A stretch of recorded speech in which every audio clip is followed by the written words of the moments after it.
mulai mengatur bagaimana pembatasan orang untuk masuk menjadi warga negara atau imigran ataupun ini, ya itu sangat berbahaya gitu. Apalagi kan yang menggiurkan itu adalah uang pajak Eropa itu yang dipakai untuk ini, untuk membiayai para pengungsi ini. Gitu kira-kira Pak Paul. Nah, jadi upaya propaganda untuk membuat Israel kelihatan jelek di mata internasional sehingga harus dibubarkan oleh masyarakat internasional itu gagal. Nah, sekarang Israel hanya menghitung detik-detik kemenangan karena kalau saya lihat sih dari analisa pertempuran ya, eh, Hamas itu akan berusaha untuk menahan sandera, tetapi cepat atau lambat itu harus dikembalikan semua. Kalau tidak, ya seluruh pintu neraka yang paling kejam akan terbuka buat Palestina gitu, akan terbuka dan itu nggak akan mereka bisa bantah gitu. Paul, Karena kan si Netanyahu kan tadi ngancam lagi, pokoknya akan membuka semua the gates of the hell. Nah, mesinnya siap-siap karena orang-orang ini pasti akan kabur, makanya diblok semua, diblokade semua.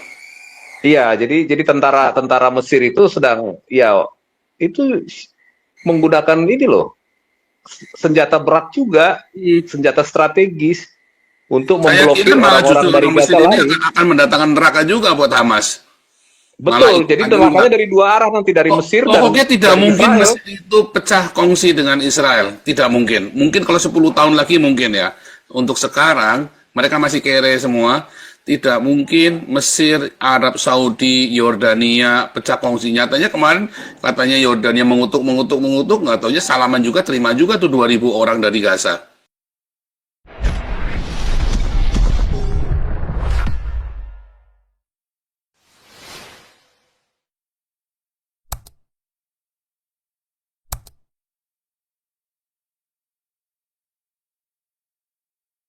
Amerika, Ada Opung Toba tuh Pak Pong. mana-mana.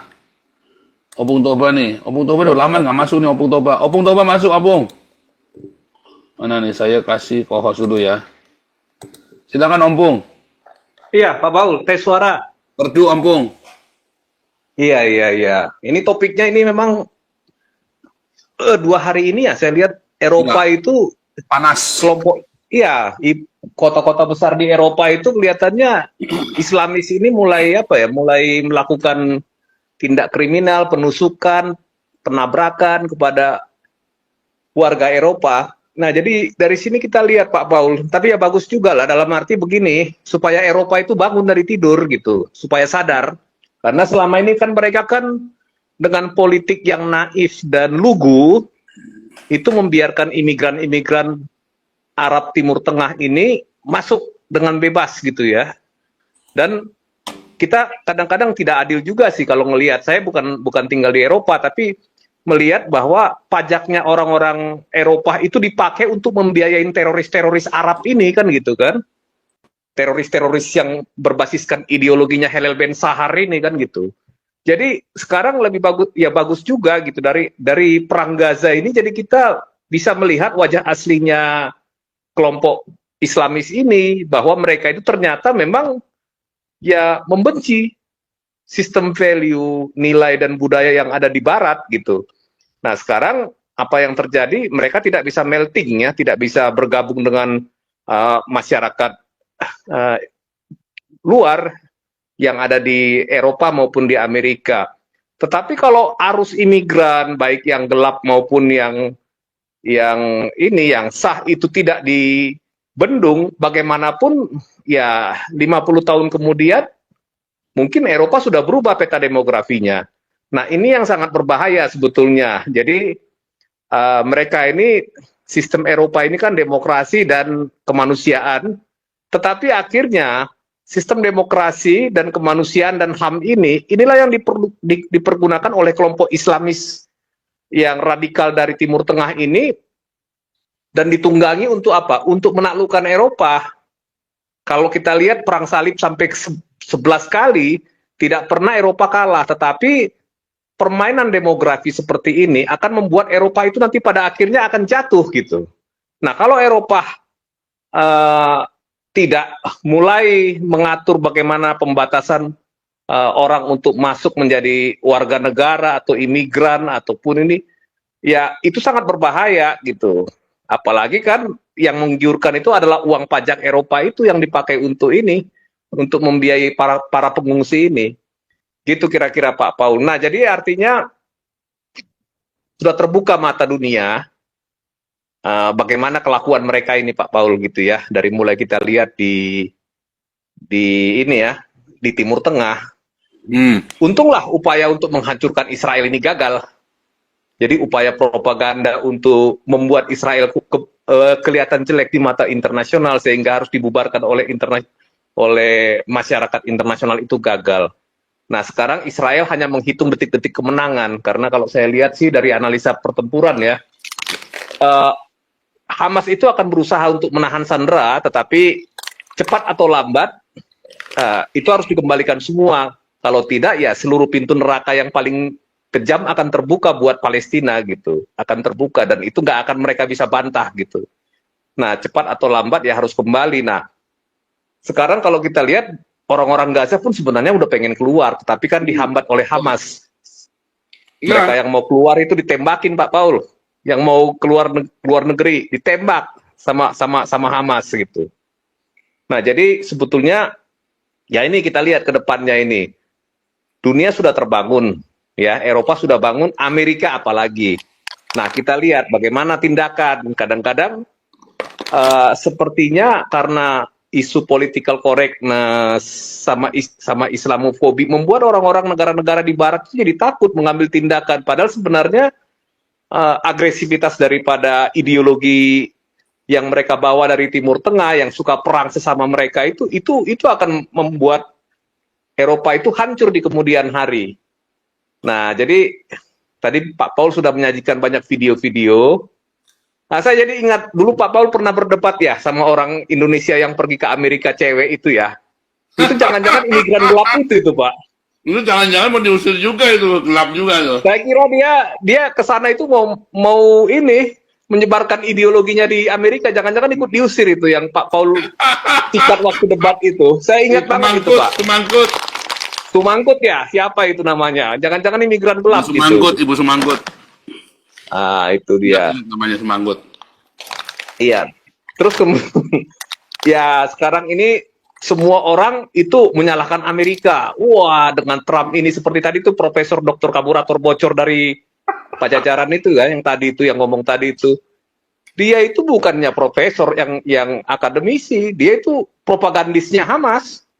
Karena analisanya nggak ada yang tepat, Pak. Itu yang paling ngaco. Cuma masuk TV melulu. Ya itulah hebatnya ya. Walaupun analisanya nggak ada yang masuk semua ya, nggak ada yang tepat gitu, tapi masuk jadi ini, jadi TV. Entah kenapa ya, karena dia alat propagandanya Hamas. Oke, itu aja dulu Pak. Saya buka dulu, nanti yang lain biar mau diskusi silahkan aja. Lanjut, apa lagi ini? Lanjut. Om Bung udah jadi co-host ya, kapan aja bisa nyelonong ya. Yang lain mana nih? Pak Teddy mau bicara, Pak Teddy.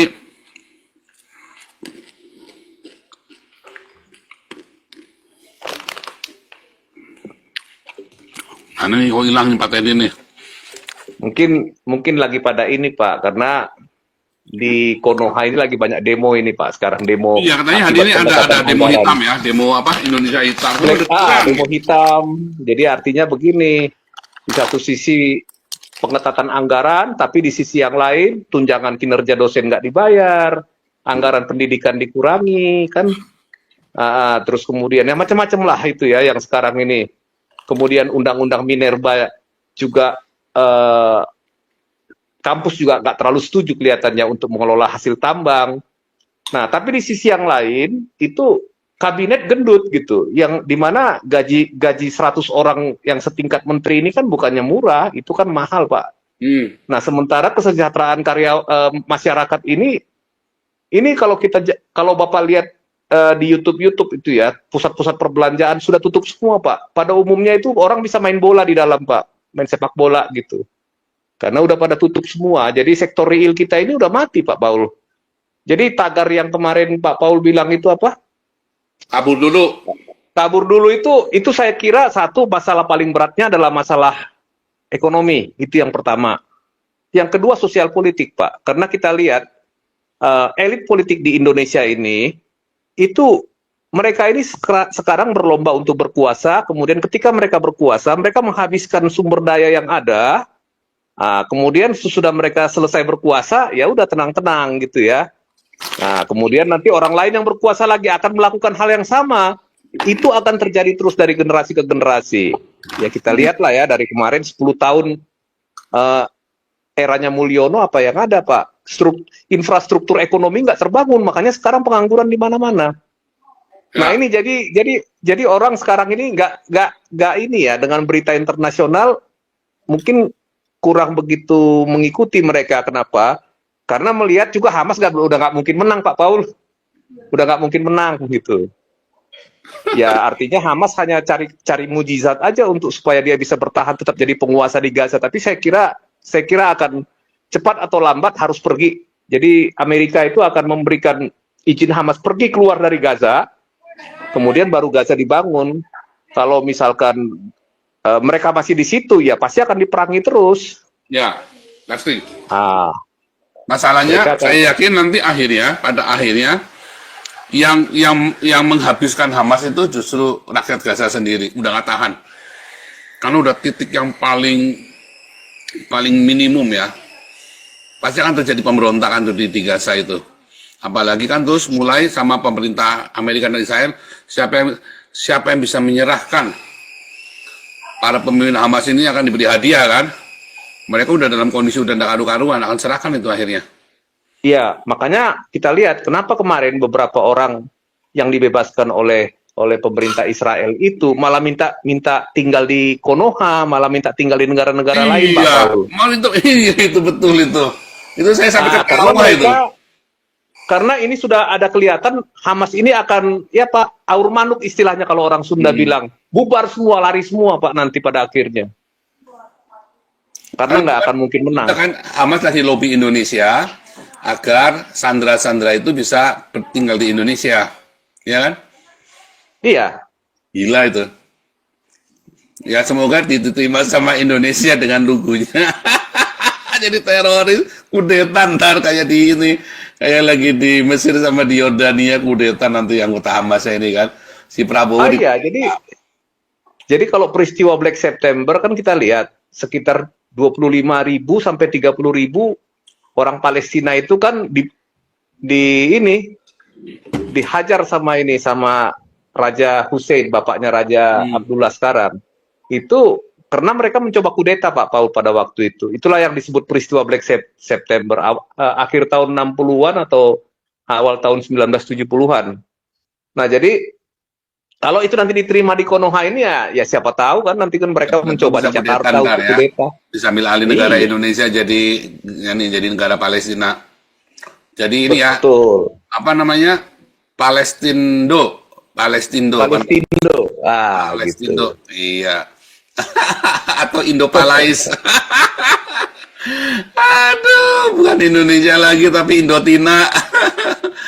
Aduh. Nah, terus yang perkembangan terakhir itu apa benar serius itu Mesir itu kan sekarang konsentrasi pasukannya di Sinai juga tinggi loh dengan senjata-senjata strategis. Apakah Mesir mau membatalkan perjanjian Camp David dan mau berperang lawan Israel lagi, Pak Paul? Enggak. Jadi, ya. Sebentar ya, saya kemarin kata siapa ya, saya lagi ngobrol-ngobrol diskusi, ngeliatnya di grup WhatsApp di mana saya lupa ya. Jadi Mesir itu nggak akan mungkin perang sama, nggak bisa. Negara-negara Arab tidak mungkin tidak berdamai dengan Indonesia. Atau saya lihat di Instagram ya, saya lupa ya, pokoknya negara-negara Arab itu tidak mungkin putus hubungan dengan Israel, apalagi Mesir. Karena ekonomi Mesir itu sangat bergantung pada Israel. Sangat bergantung, jadi tidak mungkin. Nah, itu kalau kata-katanya kirim tentara segala macam, jangan-jangan memang buat menghabisi Hamasnya. Kita nggak tahu loh. Iya, kemarin saya coba melihat beberapa kemungkinan skenario, apakah nanti Israel akan melepas Gaza ini membiarkan Mesir mengambil alihnya gitu ya. Bisa jadi Pak Paul. Karena kan si Netanyahu kan tadi ngancam lagi. Pokoknya akan membuka semua the gates of the hell. Nah, mesinnya siap-siap karena orang-orang ini pasti akan kabur, makanya diblok semua, diblokade semua. Iya, jadi tentara Mesir itu sedang ya itu menggunakan ini loh, senjata berat juga, Hmm. senjata strategis untuk Saya kira memblokir malah orang-orang justru dari orang Mesir Gaza ini lain. akan mendatangkan neraka juga buat Hamas. Malah Betul, jadi ikutan juga. nerakanya dari dua arah nanti, dari Mesir dan Pokoknya tidak dari mungkin Israel. Mesir itu pecah kongsi dengan Israel. Tidak mungkin. Mungkin kalau 10 tahun lagi mungkin ya. Untuk sekarang, mereka masih kere semua. Tidak mungkin Mesir, Arab Saudi, Yordania pecah kongsi. Nyatanya kemarin katanya Yordania mengutuk, nggak taunya salaman juga, terima juga tuh 2.000 orang dari Gaza. Ya kan? Ya, wajar Pak Paul. Kalau Yordania, kita lihat aja lah Pak Paul kan di sana kan. Apa Hmm. sih hasil dari Yordania? Sumber daya alamnya apa Pak Paul? Nggak ada kan? Minyak doang udah, minyak pun mungkin udah nggak bisa Sedikit. diandalkan. Minyaknya Yordania sedikit Pak Paul, nggak bisa diandalkan. Paling dia hidup dari ya para wisata Investasi. kalau saya lihat. Enggak, investasinya mereka. Jadi mereka ada investasi kan di negara-negara Arab yang lain. Karena kan mereka kan saling bersaling silang sebenarnya hubungan mereka kan. Orang-orang Arab ini Iya, kan. Yang betul. ini invest di sana, sana invest di sini, ini kerja sana, ini kerja sini gitu loh. Politiknya Iya, juga sama, saling silang. Makanya kan sekarang mereka ruwet nih. Termasuk Arab Saudi kan nggak bisa ambil sikap, nggak bisa. Walaupun Arab Saudi kan secara eksplisit kan sudah bilang lebih baik Hamas itu nggak ada kan. Tidak akan mendukung betul. Hamas. Iya, jadi Maka begini Pak tetap Paul nggak bisa sebenarnya. apa-apa. Membela juga nggak bisa, nggak membela juga nggak bisa karena dia ada di Oki dan Oki itu bertekad membela Hamas, tetapi ternyata kan cuman masturbasi doang.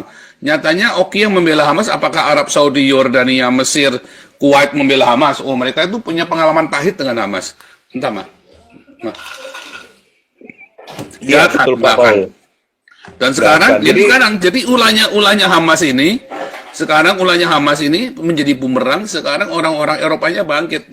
Polisi-polisi London tadi ya udah mulai ya, polisi di Jerman udah mulai gebukin tuh, udah berani ngelawan nah, tuh. itu Biasanya kan dia dulu kan Pak cuma Paul. diem aja. Maksudnya benang merahnya di sana. Jadi ulahnya Hamas ini akhirnya membuka kotak Pandora. Akhirnya Membuka Eropa itu kotak Pandora. terbangun Yang dan bangkit kembali gitu. Sadar gitu siapa yang dihadapi. Yang selama ini mereka hidup mungkin dengan naif dan lugu gitu ya.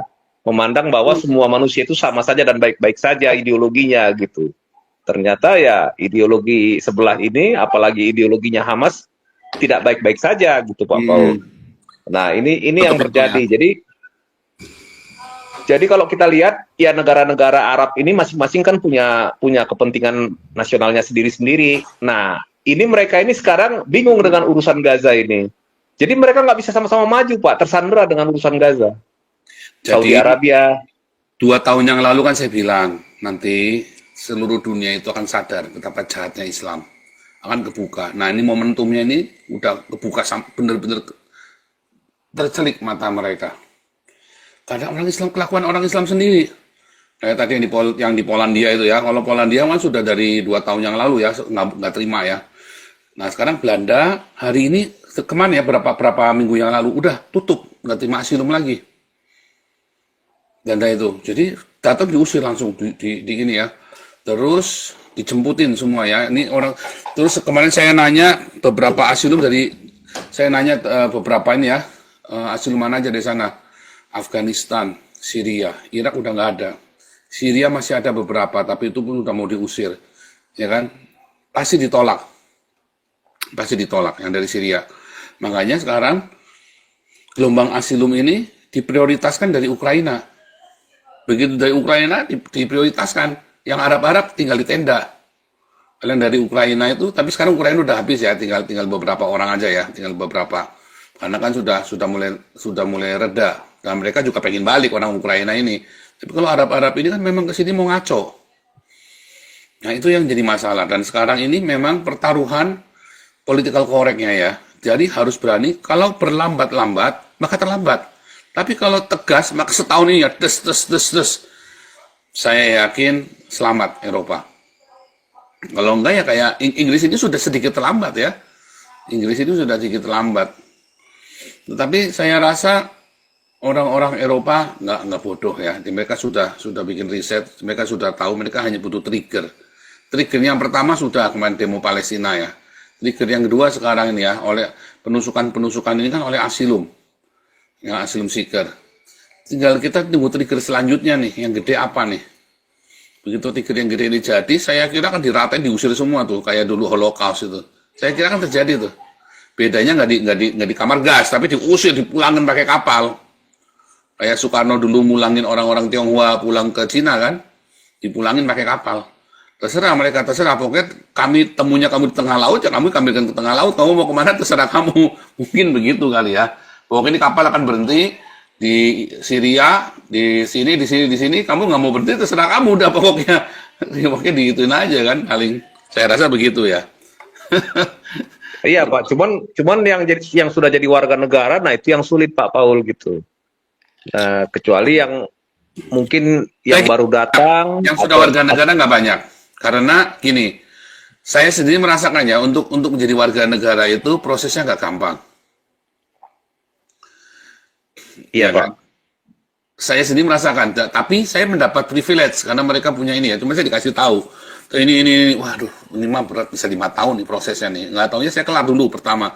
Jadi di angkatannya saya, zaman saya masuk itu, asilum itu 2019 ya, 2019 kan di Belanda, saya di Belanda.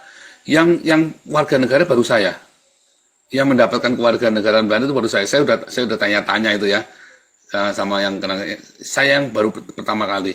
Yang lain malah belum ngurus perpanjangan asilum. Oke, ya Pak. Karena ternyata sulit, nggak gampang. Nah, saya baru tahu, kok saya rasanya gampang. Kok rasanya gampang ya? Ya mungkin ya karena berkat saya di DPO itu kan. Berkat saya di DPO dan paspor saya dicabut, jadi saya langsung gampang ya mungkin ya. Blessing in disguise kan. Tapi sekarang saya lihat Pak, yang apologet yang di luar itu, yang di Amerika terutama paling banyak ya, itu nggak ada di DPO Pak Paul, nggak tahu kenapa gitu. Beda dengan kasusnya Pak Paul dulu gitu. Makanya istimewa, makanya mereka nggak bisa jadi warga negara. Nah itu dia, waktu Pak Paul karena cepat-cepat di DPO langsung cepat keluar Pak. Saya cepat warga negara yang waktu itu benar-benar mujizat, benar punya saya itu bisa langsung keluar warga negaraannya ya. Saya sampai kaget, saya sampai melongo, cepat sekali. Kita sampai nggak percaya melongo loh. Saya pikir paling masih nunggu 3 tahun lagi lah paling cepat. Tapi saya sempat feeling ya, terus saya bilang sama anak-anak, bulan ini pasti keluar, saya bilang. Wih keluar bener, saya kaget bener-bener keluar, dipanggil kita ya, suruh nyanyi itu ya, lagu Belanda, ya negara papaku dari Jerman, ibuku dari Spanyol, itu kan lagunya kan begitu kan, lagu Belanda kan, aneh kan? Iya Pak. Nah, coba kita kasih lagu Belanda nih ya, ini yang ada teksnya nih ya, ada aneh memang teksnya ya, Anthem Nederland. Ada itu memang ada aneh. Saya sampai tapi nggak apa-apa. Yang lain kalau mau ini ya boleh ya. Yang lain boleh ya sambil ini. Kalau nggak Ompung terus bicara nggak apa-apa Ompung.